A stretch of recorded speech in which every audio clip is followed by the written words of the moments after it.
What's up guys, it is Rowan Bosman back again for another video in isolation, and this video is going to be on loneliness. So currently I'm reading a book called Man's Search for Himself by Rollo May. Before I even got into the book, there was a beautiful quote here which I want to read to you guys. "Your bad love to yourselves maketh solitude a prison to you." And that's from Nietzsche.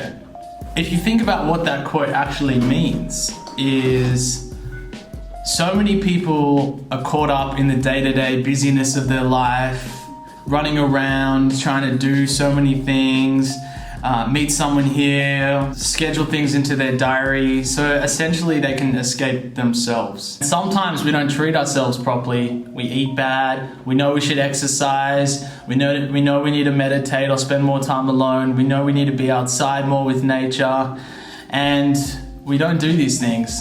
And over time, we become so busy that if we don't make time for ourselves as a number one priority, then we start to feel alone.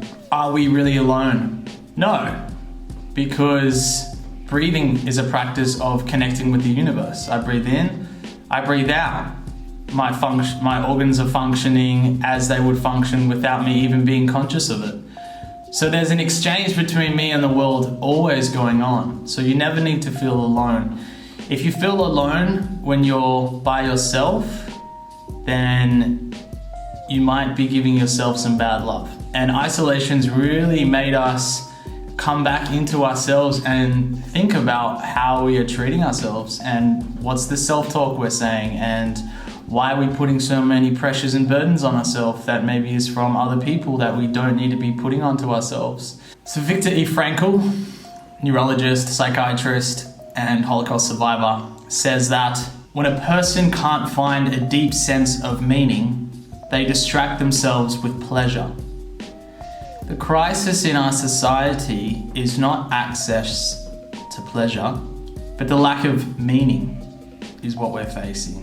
The problem with distraction and seeking vices and pleasures is that it takes us away from how we're feeling about situations. Are we happy with our lives now? From these big existential questions. It removes us from those questions, but nevertheless, these questions are going to remain, whether you run from them or not. Awareness of one's feelings lays the groundwork for the second step, knowing what one wants.